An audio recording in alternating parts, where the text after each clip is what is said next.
Hi, good morning friends. In today's video, we will be talking about basically construction and analysis of balance sheet. Because while studying finance, we understand that the most important thing in any company or any entity is the balance sheet of that particular entity. So what do we need to understand? Firstly, what is the balance sheet? Now, I made small notes. I've been reading quite a few things and trying to explain you in the simplest possible manner. Now, balance sheet basically is uh, the financial position of an entity at a particular point of time. What does it mean? For example, today as I'm talking to you, what is my balance sheet? Now, my balance sheet would be at this point of time, what is my assets that I have or the liabilities that I have at this point of time. So let's say I have assets worth 10 lakh rupees. So those become my assets and then I have to pay some money to the people. So those becomes my liabilities. So a balance sheet tries to give you the correct financial position of an entity at any particular point of time. This is important thing which you need to understand. Okay. Then I have written things like in balance sheet, two things need to be considered. That the thing has to be of value, which we are talking, that means in monetary terms. So if something is non-monetary, then obviously that cannot form part of the balance sheet. And number two, so this thing is called the asset. And number two, the claims against these things or of value is called the liabilities, as I explained earlier. So very short definition of balance sheet is there are two sides in it. One side is the asset side and one side is the liability side. Okay. Now, what is the net worth of a person or an entity? So that means let's say you have today 10 lakh rupees worth of assets and you have certain liabilities, that means loans or any liability to be paid, let's say it's 5 lakh. So 10 minus 5 will become your net worth. That means the amount available after subtracting all the liabilities from your assets is the net worth of the individual or the concern. Okay, so now what exactly can be the examples of assets? First example could be your bank balance, your fixed deposits, then it could be car, it could be your building, it could be any assets that you own. Liabilities also can be in the form of loans, it could be your mortgages, own net worth. Yeah. So, so how do you represent that on the balance sheet? So now there are two ways to do that. So we in India follow the American style of doing. So we create a balance sheet in the form of a T, and on the right side we write the liabilities, that means loans and all, and on the left side we write the bank balance, FDs and other stuff, which is basically your assets that you own. Okay. Now in understanding balance sheet, some concepts have to be also understood. Firstly, the outsider or people which is the who have given you loan, their claim is on priority over the assets of the company. So what does this mean? Tomorrow if the company were to go bust, so what will happen? People will come and ask for their money. So if I have also put my money, I cannot say as an entrepreneur or as an individual that let me first take out my 5 lakh rupees. And so let's take a live example. The company is valued at 10 lakhs, it goes bust and is and value is now worth 5 lakhs, and then there is a loan outstanding of debtors of 5 lakhs. So you can't run away with your 5 lakhs which you have invested. Rather, you will have to first pay the debtors. So their claims will supersede you, right? Now, this is something which we need to understand. And a very important equation is assets of the companies is equal to liabilities plus the owner's equity, that is net worth. This equation you need to understand. Now coming to the construction of balance sheet, which is an interesting thing. So construction of balance sheet basically involves the same thing which I told you. A T kind of ledger is created. On the right side you will mention the liabilities, and the left side will mention the assets which I've told you, cash and all that other stuff. Now, when we have to construct balance sheet, each day's balance sheet will be different. Give you an example. For example, today when I start, I may be having 50,000 rupees cash with me and certain amounts of goods, let's say 5 lakh rupees worth of goods. But tomorrow from that cash, I can have certain goods which I've purchased more. So then the cash balance will come down and the goods will go up. So each day the balance sheet will look different for the entity. Now, another important thing is, let's say we have some profits in the company and we have sold inventories and goods in which we have. So that profit which you have made, let's say you have 5 lakh rupees or 4 lakh rupees worth of goods and you've sold it at 6 lakh rupees. So there's a profit of 2 lakh rupees. So where will that profit be shown in the balance sheet? That profit will be shown on the right side of the balance sheet, called as the owner's equity part. So let's say if the owner's equity was 2 lakhs and the profit again increases by 2 lakhs. So the owner's equity will become 4 lakh rupees. Why? Because obviously that is the profit or the incremental revenue we have created. So both sides have to match, because here the profit is going in terms of the cash which is on the left side, which is your asset side, and on the right side obviously you will have to match that by increasing the capital. So they have to balance. So most importantly, balance sheets right side and left side have to always balance at every point of time.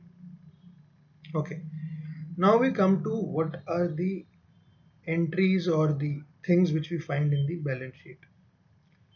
Firstly, we find an important thing in balance sheet which is called the retained earnings.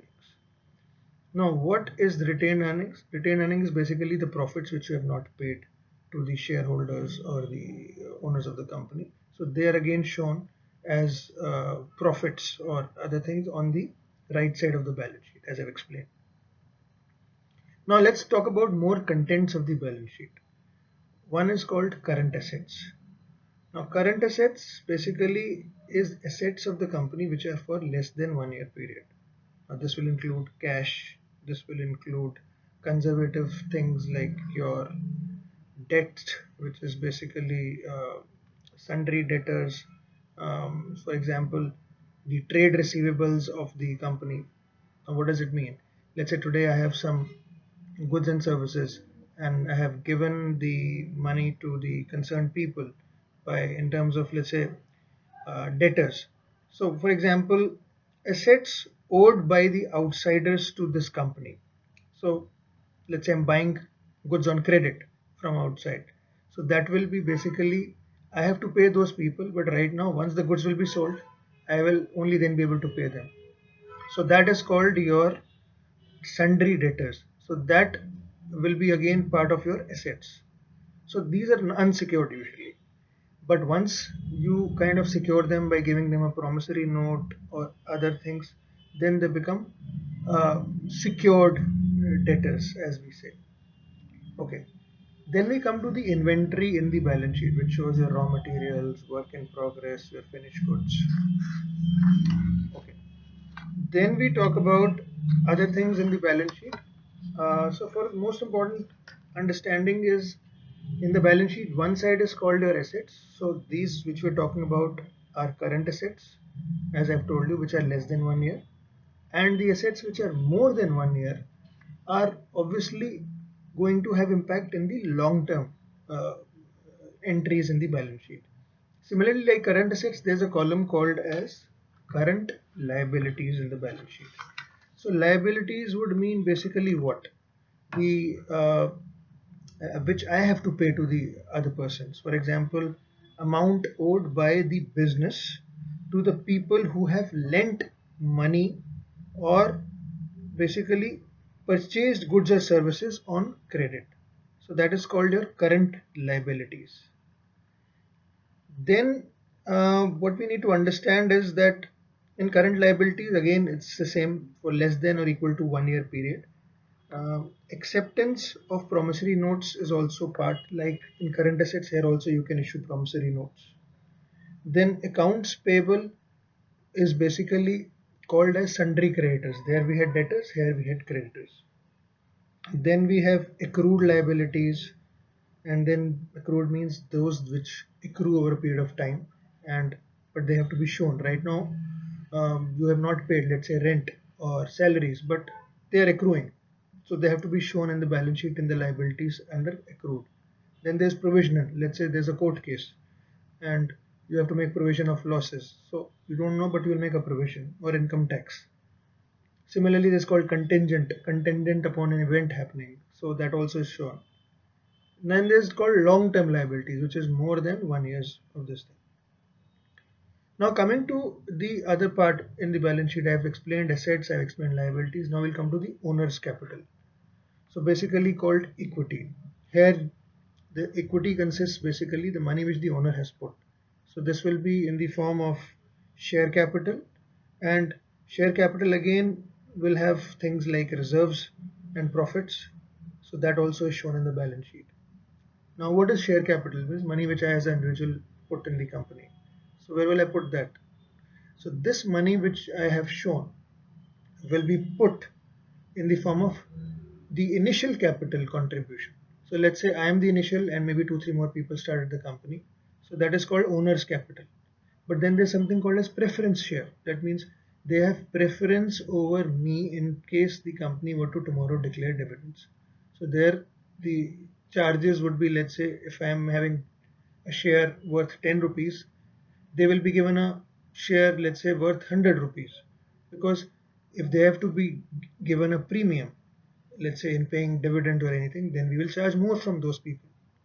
So preference shareholders will have preference over payments when the company goes bust, and also over the fact that if tomorrow any dividends have to be paid, first they will be paid out of the profits and reserves of the company.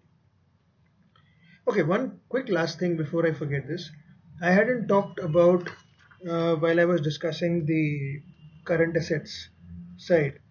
Sorry, because I've just written down things and I'm just speaking from my heart. So just thought some points. Prepaid expenses basically are expenses paid in advance. So they will be shown in the current asset sides. What does prepaid expense mean? Let's say today I have paid for my advance rent, advance tax, or some insurance premium. So that, where will I show that? I have paid, but right now it's not showing anywhere, or the value of that asset is not really accrued at the current moment. So that is an asset with me. So I will have to show it in the assets column under prepaid expenses.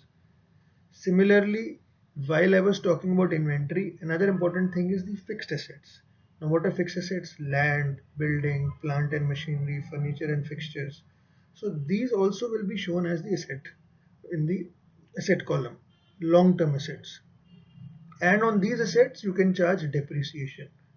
We will talk about all these things later on in other chapters. But except for land, which you cannot have depreciation, but mostly it gets appreciated because land's value keeps increasing over a period of time.